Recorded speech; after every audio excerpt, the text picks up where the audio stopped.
Then we hit this on odds. Wipe their 4/1/1s.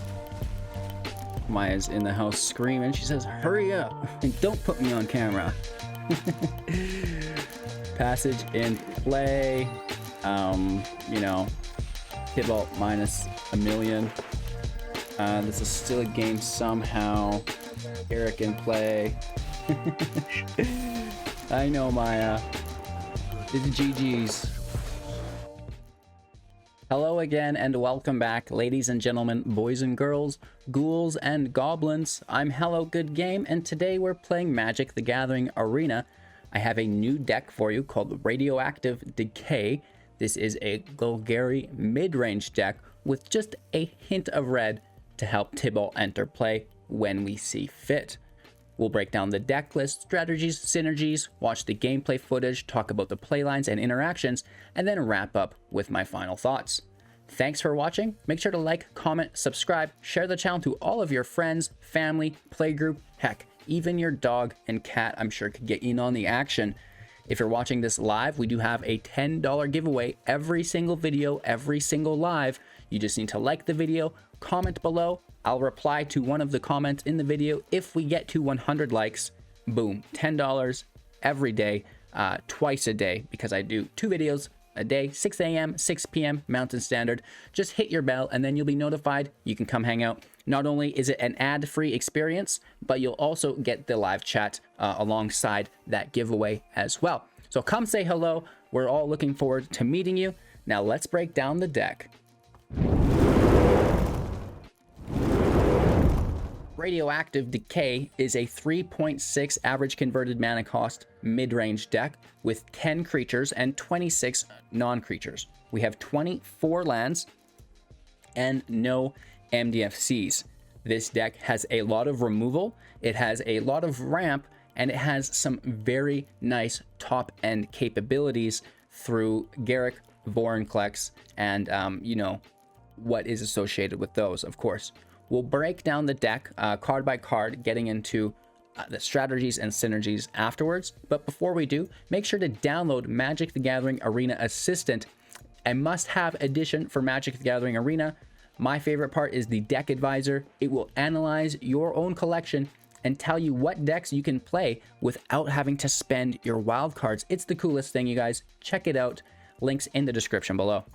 The deck list starts out with 2 copies of Bloodchief's Thirst, a 1 converted mana cost sorcery, destroy target creature or planeswalker. If this spell was kicked, which costs an additional 3 mana, destroy that creature or planeswalker regardless of its converted mana. Moving forward, we do have 2 copies of Eliminate, our first 2-drop, destroy target creature or planeswalker with converted mana cost 3 or less at instant speed.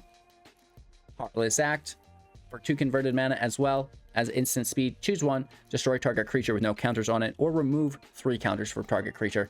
The Eliminate can hit the smaller targets, Heartless Act can hit the bigger targets, Bloodchief's Thirst can do them both. So really nice utility, able to hit everything that we'll need to, whether it's a planeswalker, a little creature, or a big creature, we can take care of it. 4 copies of Valki God of Lies, a 2/1. When it enters play, each opponent reveals their hand, then you exile a creature from each opponent's hand this way until Valki leaves the battlefield. We can also pay X and choose a creature card exiled with Valki of the converted you know, mana cost, and then Valki will become a copy of that creature. The X has to be equal to it, it's not less than, so take note on that. This is great because we can do this at instant speed. If your opponent tries to remove it with a stomp, boom, we can basically flash it into whatever creature we exiled, which is quite nice. Maybe it survives the removal. Maybe we can get a combat interaction in with it. And yeah, it's just great. Good times within Valki God of Lies. On the opposing side for 7, we have Tybalt, Cosmic Imposter.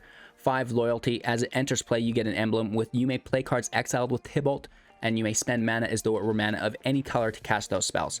+2, exile the top card of each player's library. -3, exile target artifact or creature, and -8, exile all cards from all graveyards and add 3 red mana, which of course we can spend as any color due to the emblem ability if we're casting spells from exile via Valki. Absolutely amazing. This card wins games all by itself. Moving on, we do have 2 copies of Wolfwillow Haven and Enchantment. Enchanted land taps, adds an additional green to our pool. We can pay 5, sacrifice it to create a 2/2 token on our turn. Now 2 copies of Cultivate, our first 3-drop at sorcery speed. Search your library for up to 2 basic land cards, reveal them. One goes into play, the other in your hand. This is absolutely amazing. We can find a red source this way for Valki, as we do have the single mountain. Moving on, we do have 2 copies of Elspeth's Nightmare, a saga. When it enters play, destroy target creature an opponent controls with power 2 or less. Next up, target opponent reveals their hand. We choose a non-creature, non-land card from it. They discard that card. And finally, exile target opponent's graveyard. Again, you're only going to have one opponent in best of 1 or standard in general.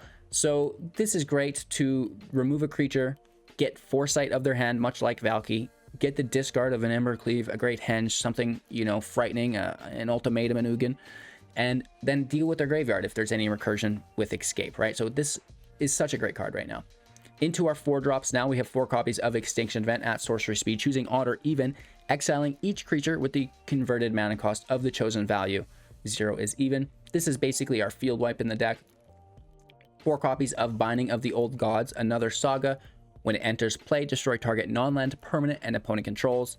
Next up, search your library for a forest card, put it into play tapped. We can grab a Triome, which is really quite nice. We have the Ketcher Triome, which has a red source in it, much like the mountain for Valki. So we can take that as well. And then finally, creatures we control gain Death Touch, basically irrelevant. 4 copies of our Solemn Simulacrum, a 2/2, and when it enters play, grab a basic land from our library. It comes in tapped, then we shuffle. When it dies, draw a card. 4 copies of Garruk the Cursed Huntsman. This is basically our win condition. For 6 mana, 5 loyalty, a 0 ability that creates 2/2 black and green wolf creature tokens, and when this creature dies, add a counter to each Garruk you control. -3, destroy target creature, draw a card. -6, you get an emblem with creatures you control, get +3/+3, and have trample. Moving on, we do have 2 copies of Vorinclex, a 6/6 with trample and haste.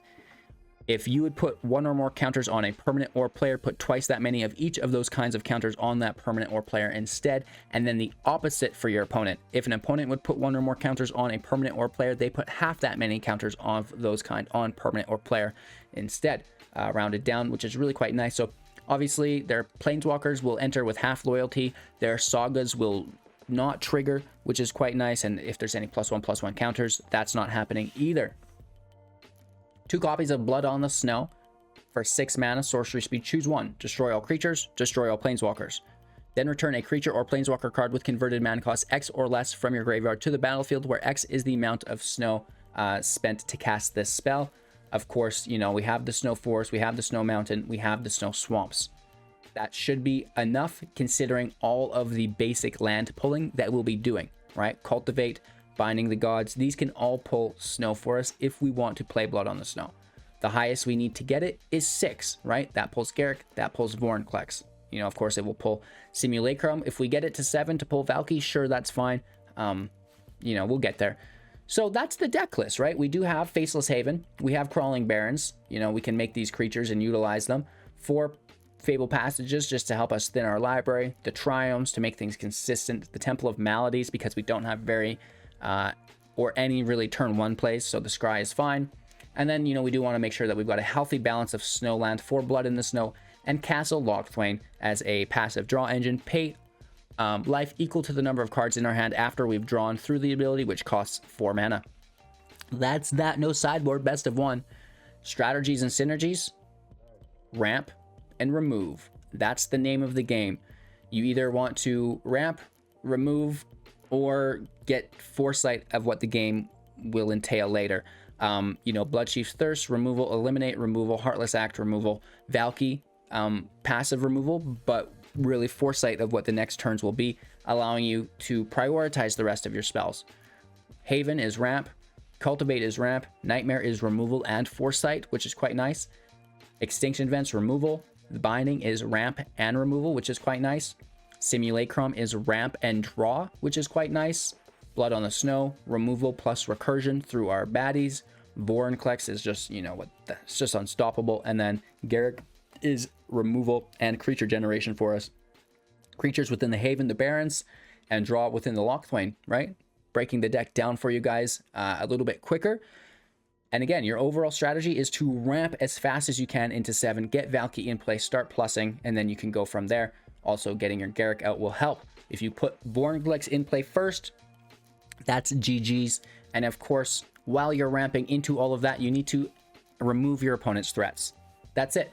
Thanks for watching. Your time and attention is greatly appreciated. Make sure to like, comment, subscribe to help support the channel. If you're Scrooge McDuck, you can go ahead financially on Twitch, Patreon, YouTube, our Amazon link. Do your day-to-day shopping through that.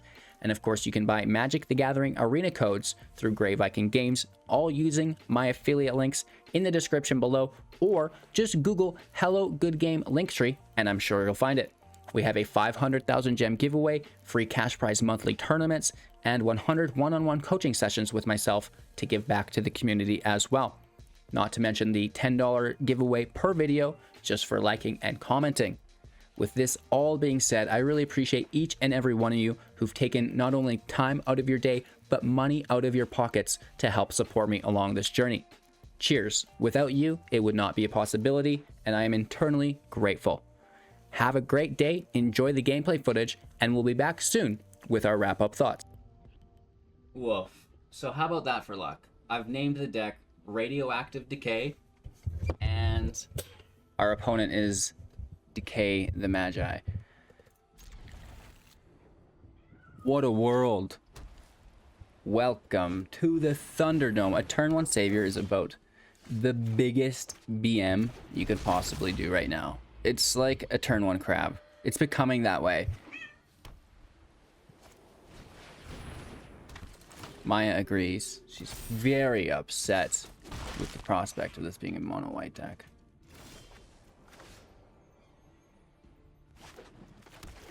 I mean, Valki can take a look at their hand.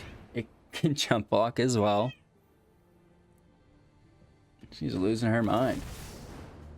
Thinking a Righteous Valkyrie. I'm assuming. Oh, wow. You dog.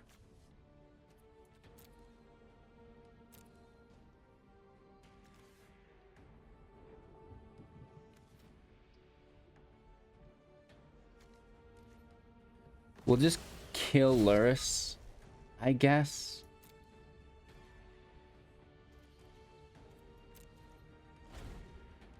If we could take Valki off the field, that could be beneficial.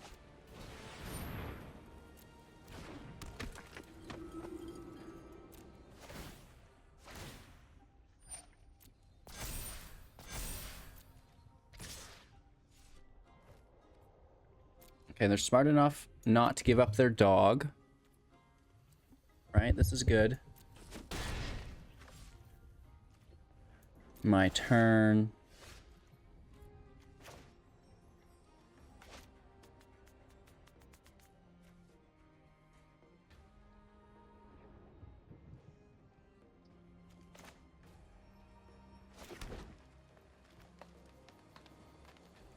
Let's pass it up.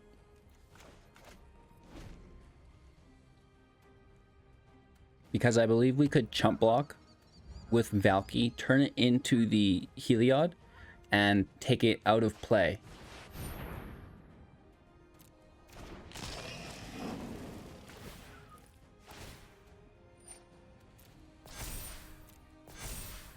I like how they put one on for the Heartless Act. It's a good play.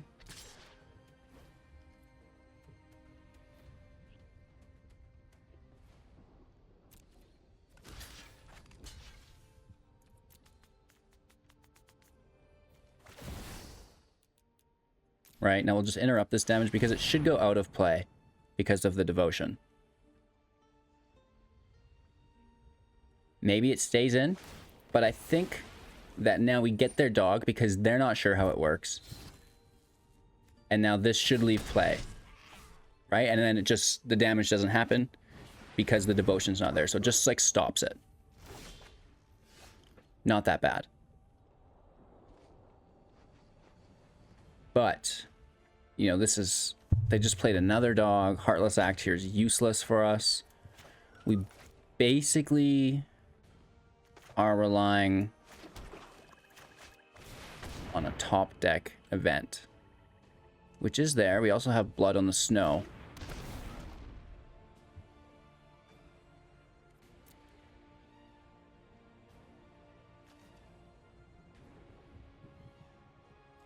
Do not think that matters, but whatever.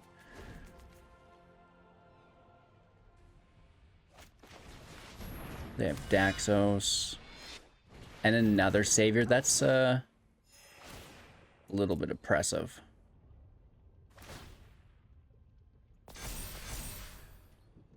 Nice. So we take the draw, right? It's something. We stop 4 damage, down to 5. Event off the top, and we're still dead, even with an event off the top, right? It wouldn't be enough because they got the dogs in play. Selfless Savior. It's a real good card. No doubt about it. Well, there's no land here. All the cards we want, they're here. Land's not. We keep this. We toss Blood. Or do we keep Blood just in case and just ramp into it? Yes. Let's toss the Haven. Play it safe.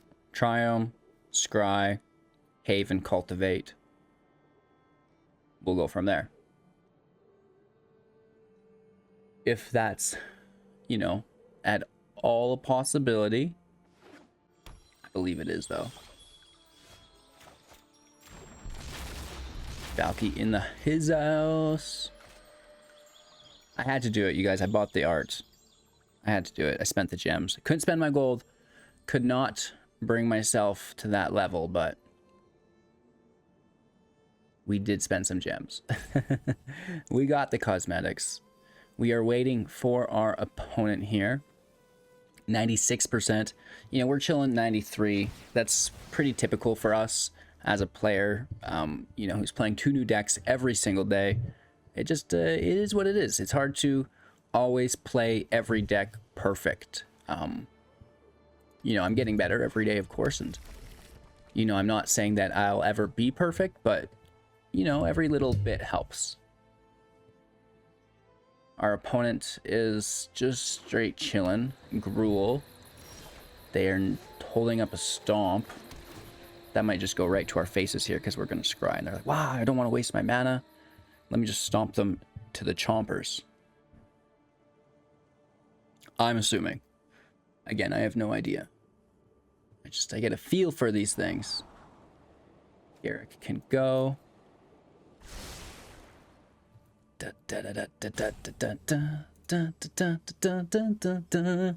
Rope is out.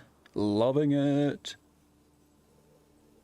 We'll just have to wait it out, I guess, right? This used to upset me because I would record all of my footage on YouTube live on Twitch.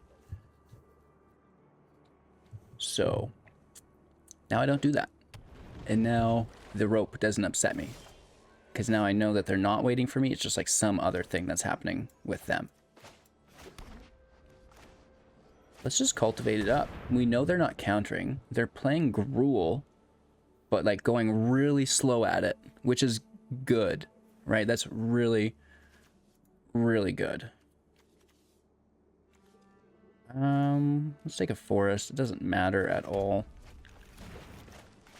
Right, because then we have Swamp, Forest, Mountain, the trifecta of land within our Golgari-based deck, but we've got a splash of red for the one and only Cosmic Imposter. Do you see it flip sides? Beep, beep, beep, beep, beep, beep.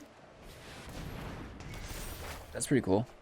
I never noticed that before. It'll auto flip to the edge. Oh, yeah, it auto flips by your screen. And you guys said this was an indie game developer. I don't believe you.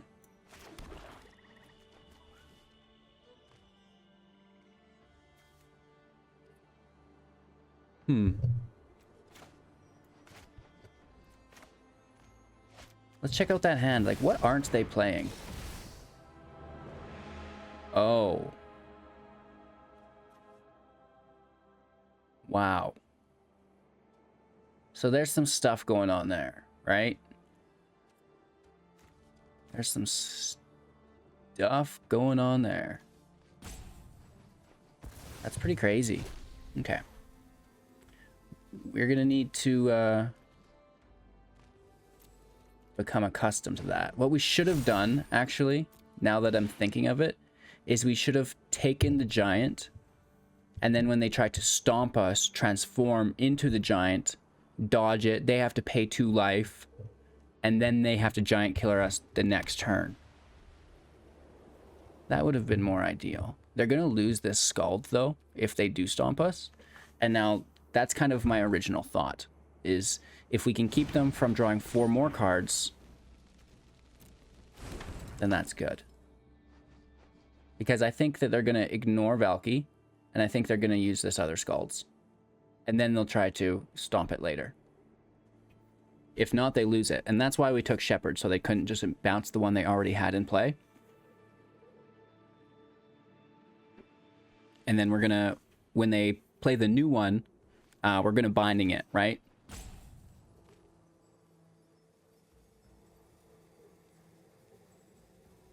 So they may stomp Valki here and bounce Scald still.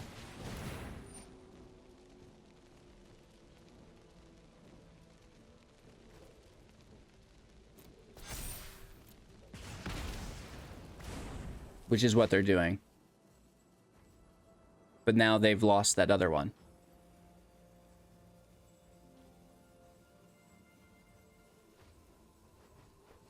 They're really thinking this through. Yeah, okay, they bounce it, pushing up this thing. Right, gotta get that human token buffed up.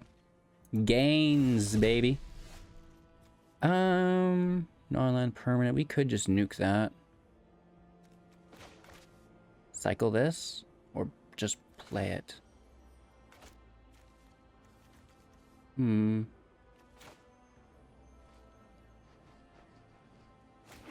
I think we just go to Wolf Town. Right? We've got a chump blocker. They can't kill it. I mean, they could stomp it down to 3. But then when we attack, or when they attack, we can block, push it back up. They might have an, you know, like an Elspeth Conquers Death or something that we don't see with that last card, but I'm doubting it. I think it's a good play.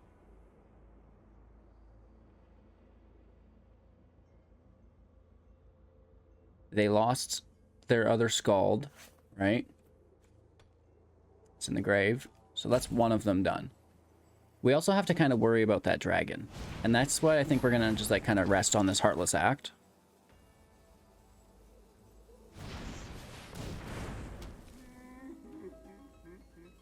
Interesting. If we can just flood the field with wolves, like that's really good. Yeah.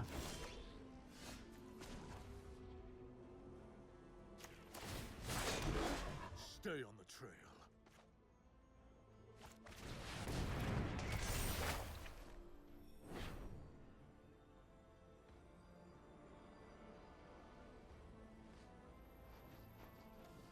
I don't really care about it tapping a single wolf. You know what I mean?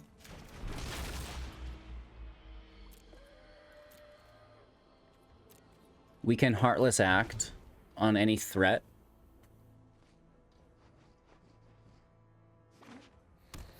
Play a land, which is good. I can only assume Mammoth enters play.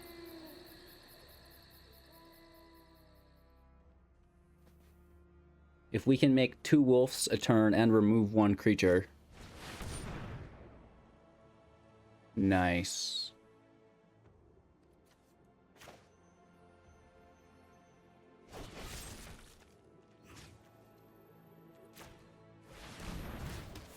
Okay, so we dodged that. In the most awkward way possible, we had to kill one of our own puffers. Poor guy. Poor guy. Okay, but this is where it starts to get a lot more fun. And I'm going to take these basic lands because I want to cycle the triomes. Our land is fine, right? We don't need more triomes.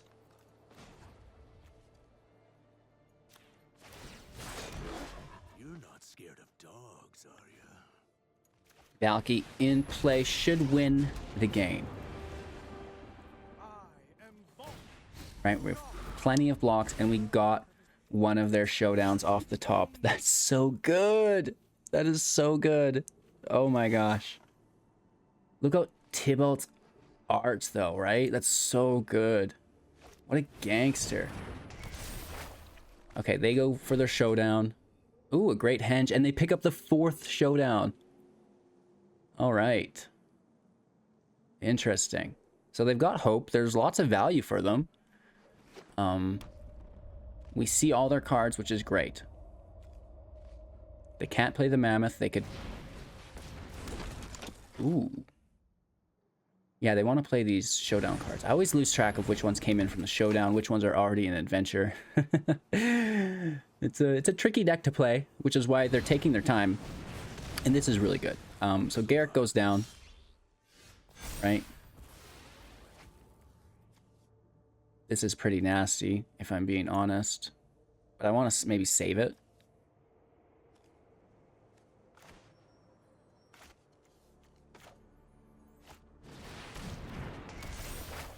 Let's take ourselves a little draw. Wow. That is good. I guess the Simulacrum's great. Let's just get that in play. More land is always acceptable.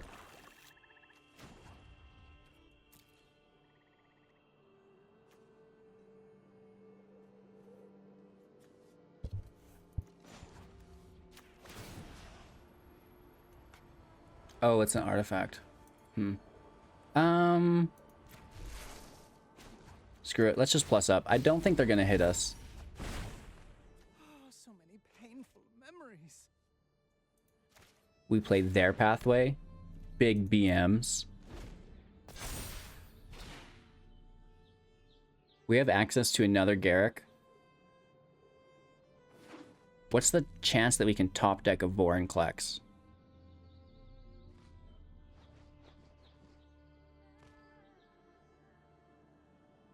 We feel safe here. They could Scalds, you know, looking for answers to deal with Tybalt. But I do not think they have one. We are ready for a -8 as well. I mean, their graveyard's not very impressive. Everything they have is in exile. The henge in play.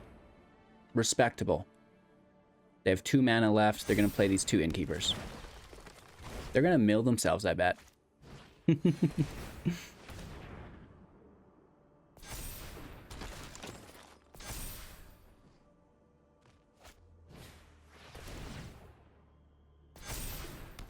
I'm ready for an Extinction Event.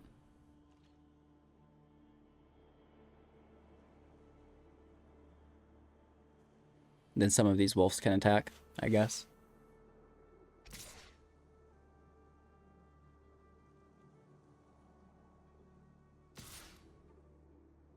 They're trying to hit Tybalt. Unbelievable. Cannot believe them. So we want to kill the evens, right? That's what we want to do. Kill the evens. Chump block the odds.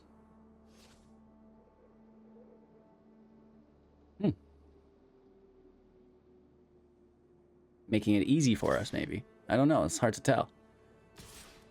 That's fine. We'll let them think about it. It's not an easy matchup. This dies. This dies.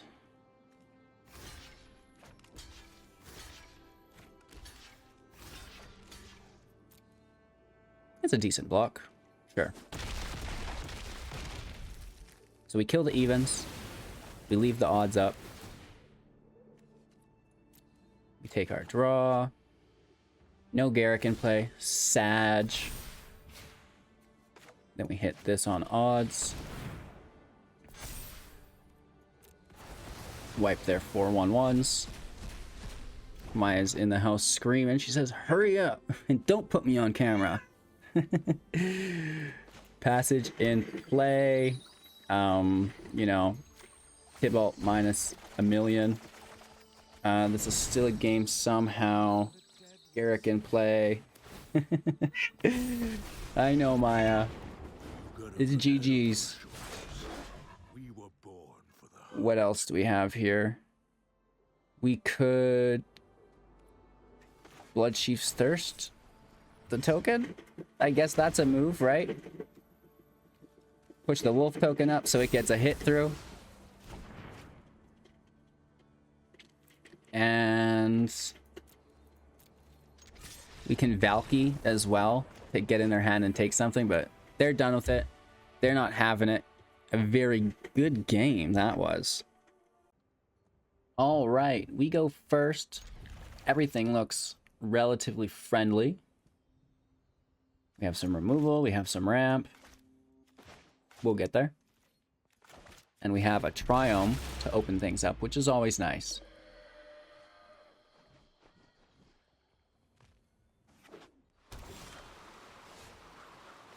Let's keep playing slow. Cultivate next turn.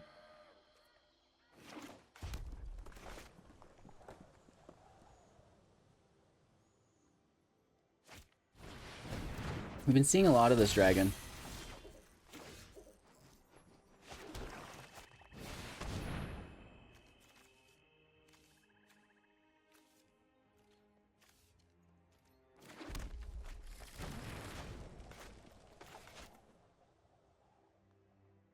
The other dragon is annoying as well. It's a 5-drop, so odds and evens makes it hard for us.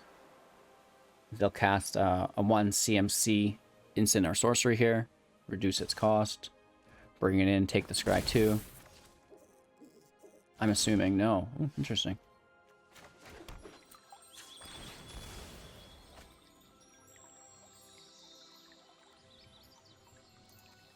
The lands don't matter now. Simulacrum in play. They could have flash, but let's just keep ramping lands. We'll find Garrick. We'll find Tybalt.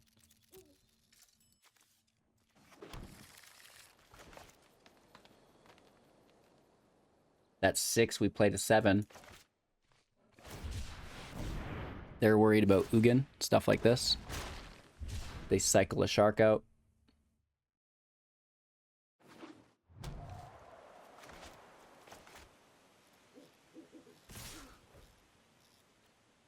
Hit for 2. That's fine. Why would they not have cast this earlier? Maybe it's another dragon? Oh no, Foretell.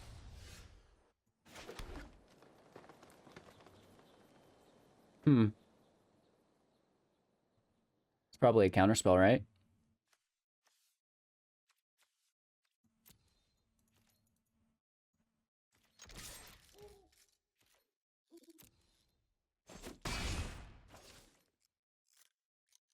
Let's end our turn.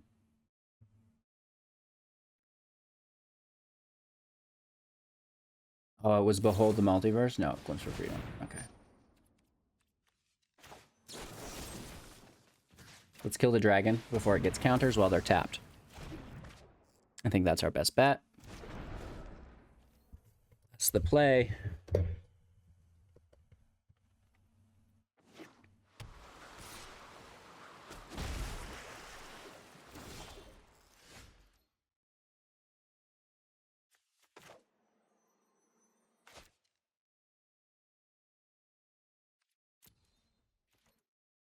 Let's take the hit.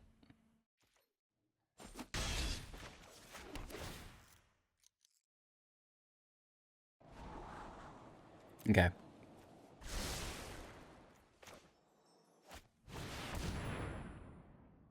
was trying to pull their mana. Let's pull the counter spell. We know they have it, right? Nothing to surprise us. But what we don't want countered is Garrick. So let's see if Vorinclex enters play. If it does, maybe we should have done it before the attack phase, but, you know, always trying to pull their open mana so the counter's not an option to them. They flash in a Borrower.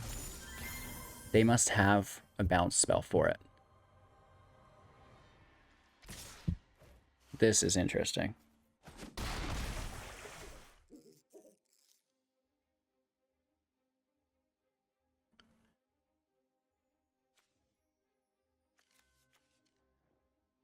They can't glimpse. They... What? 4 damage somehow? Is it a Tundra? What? Shock? Wow. Well, that's like a 3-for-1, as far as I'm concerned.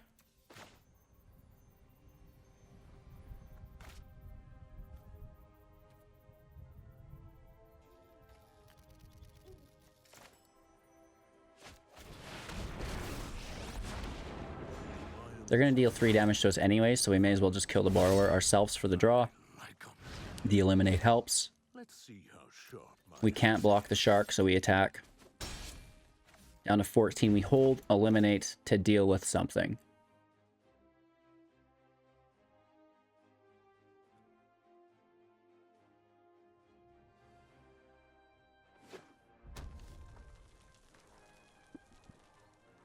Da da da da da da da da da da da da da da. And they go for us, not for Garrick.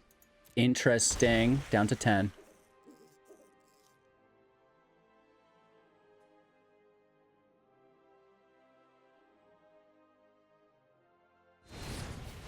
What? Another Bone Crusher Giant. There are some things that cannot be hunted.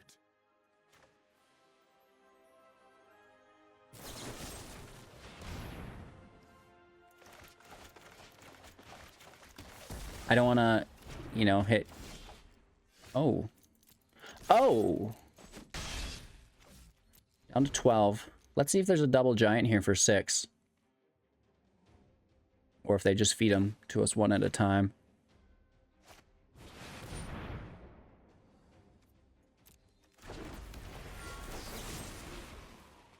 We kill it before it attacks. That way it only gets the 1 treasure.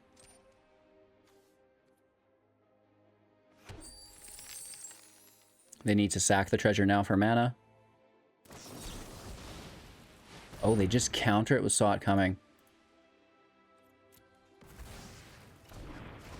Okay. They hit us and then they play a giant?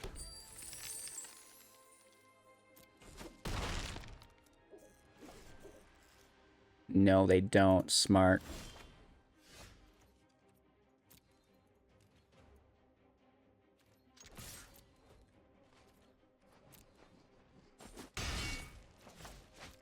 We'll cycle the Triome.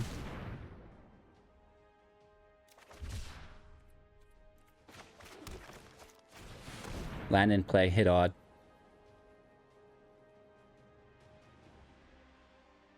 They could have another counterspell here. That would be big BMs.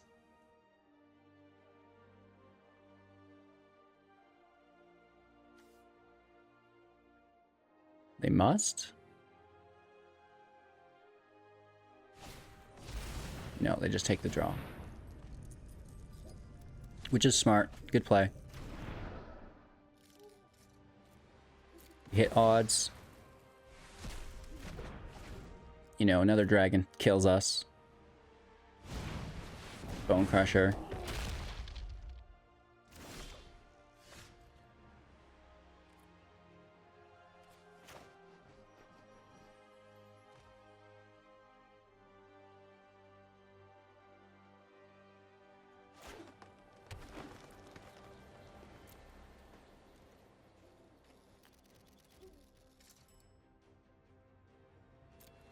No attacks, end turn.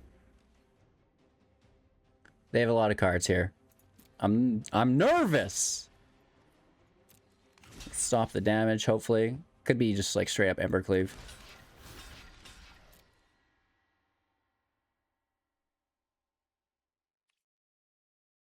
Okay.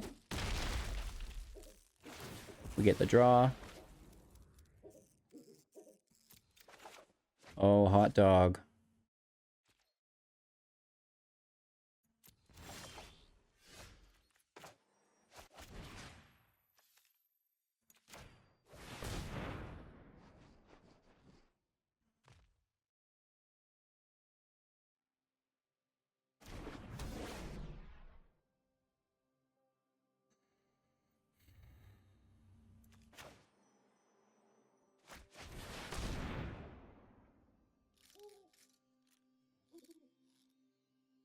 There could be more counter magic.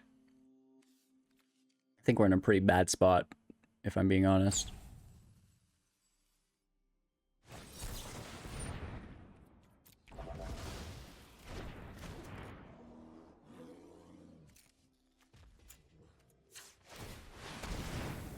Okay, let's make the chump blocker.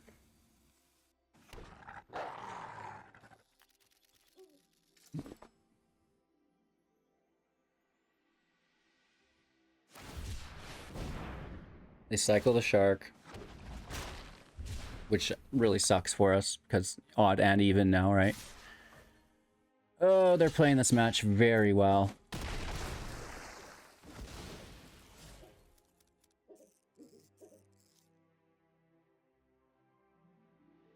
Most people would fold in, right, with their giants and stuff.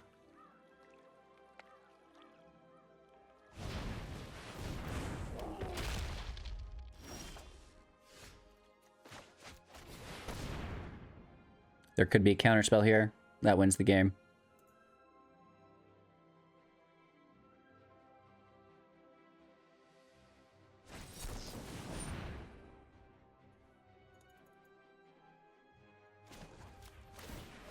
Let's take our draw for fun.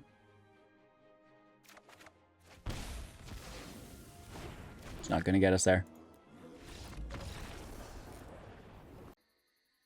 All right, last match of the day. I believe, I have faith that we're going to get some sick top decks, cool plays, and, well, a rogue matchup. Sag. We need lands. We already have the event. So let's just look for lands.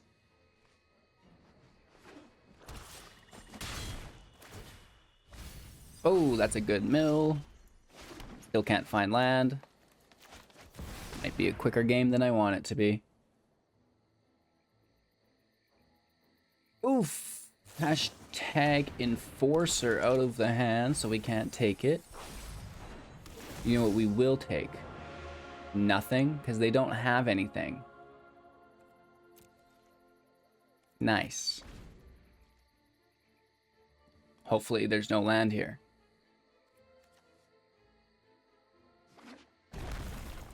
Yeah, the Awakening. They attack.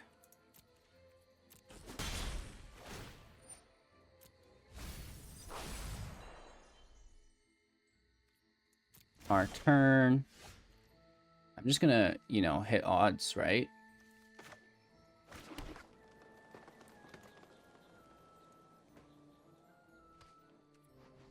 Nothing like making a rogue player sit for a second looking at their bad hand. Ooh.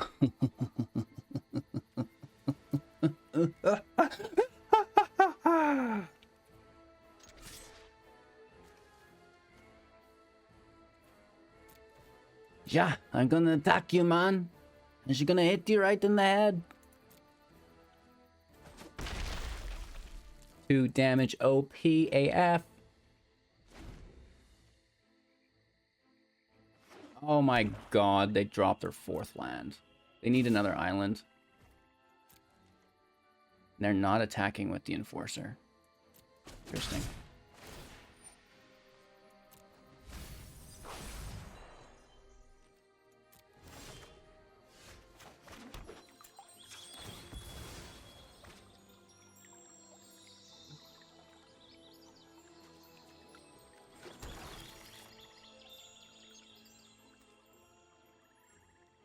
So they can counter it.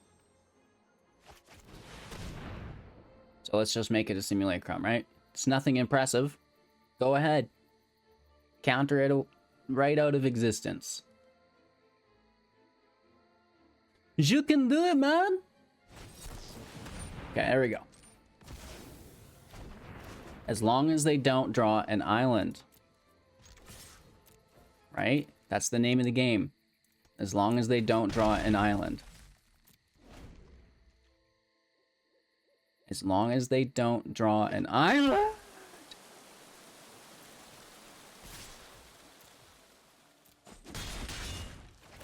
Okay.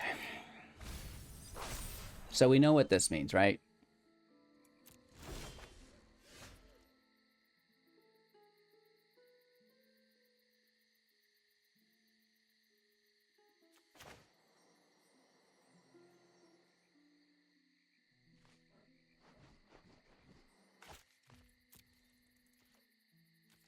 Let's take our attack.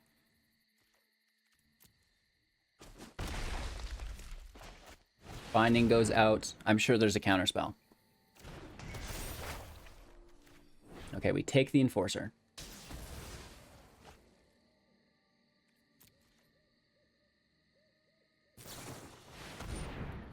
There's the story. Now this is where everything turns bad. Goes from amazing to wowzers. Lures over, land in play.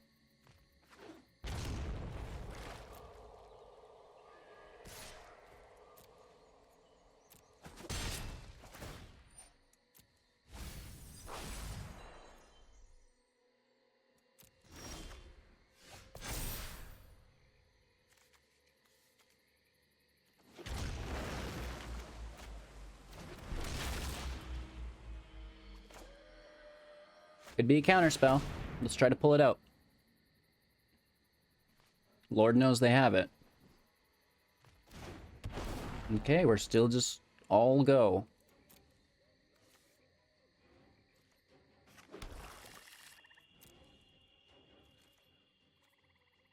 No attacks because it is a Thought Thief, right? There wouldn't not be a Thought Thief in that hand. That's so unlikely. Also, no crabs yet. Seems weird. How can we get Garrick in uncontended and not have Bloodchief's Thirst kill it?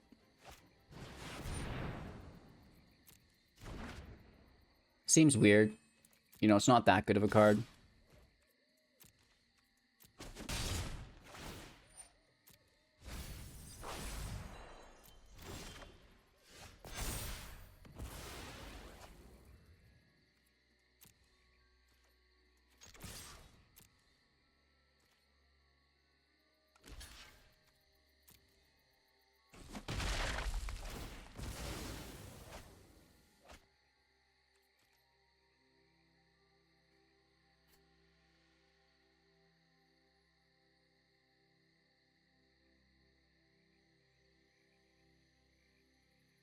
They're gonna freaking counter it.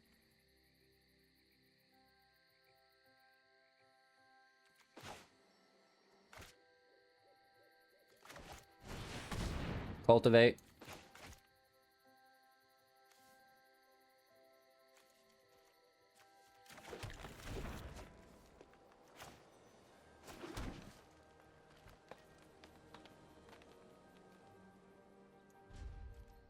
Let's pass our turn. Here's the Thought Thief, sure.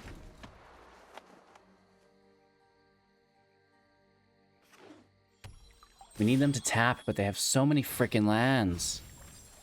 Right? And everybody's holding back super well today. They're like, oh no, I'm gonna keep all my creatures in hand.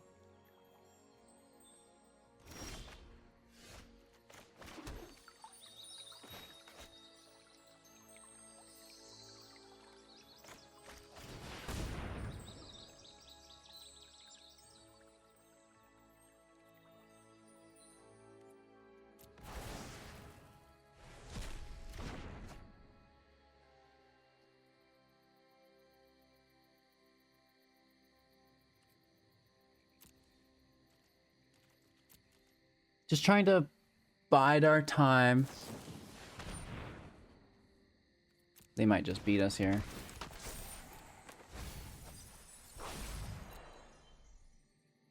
Rogues are so annoying to play against. Another Into the Story.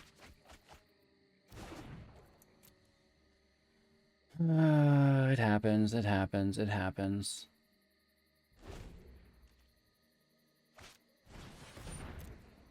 Wow.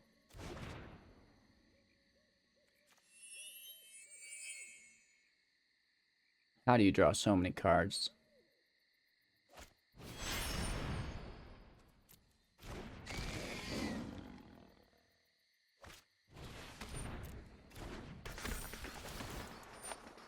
I mean, this is a pretty sick Extinction Event. We have 10 mana. We're going to play Garrick first, pull the counter, and then event everything.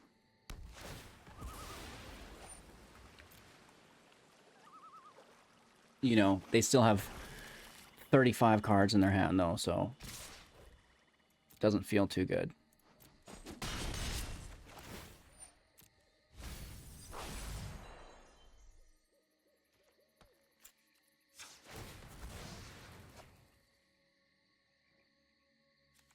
It's our last basic. Take note on that, because there's 2 more passages left.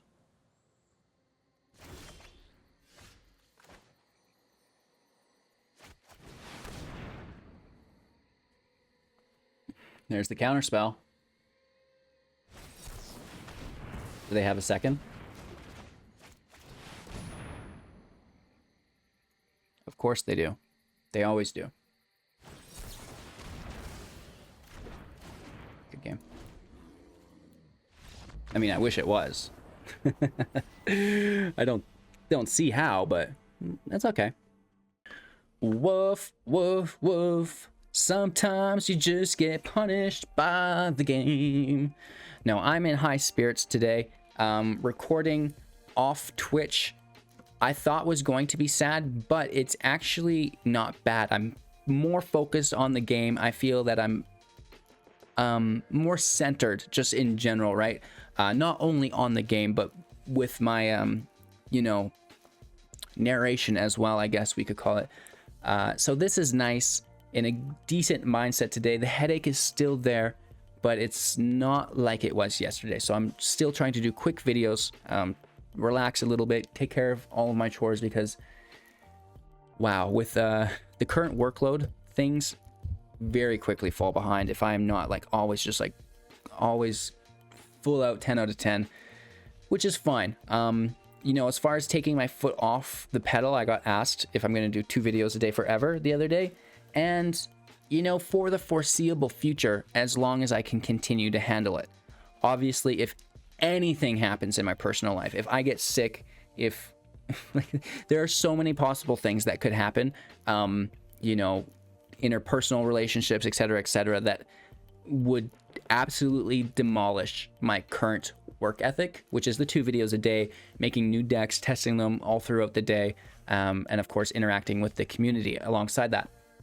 So, you know, I'm going to push it as long as I can. That's the goal, right? If I can stay, you know, healthy, I can stay happy, and I can stay working and busy, this is what's best. You know, obviously there's sacrifices have been made socially, but what better time to make those social sacrifices than in a time when we're supposed to be quarantining and self-isolating anyways, right?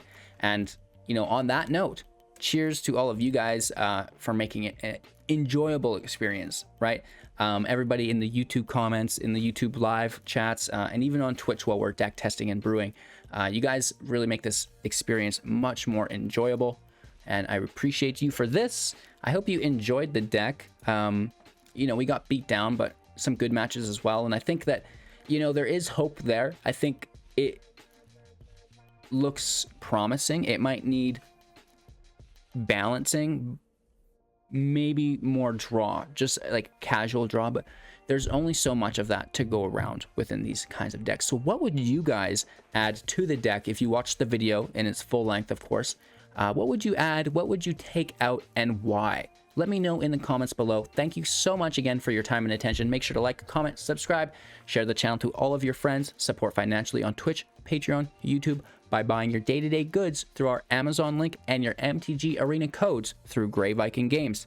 Our affiliate links for everything in the description below. You can also Google Hello Good Game Linktree Hello Good Game, like a link of chains and a tree that grows in the ground, if my enunciation is not good.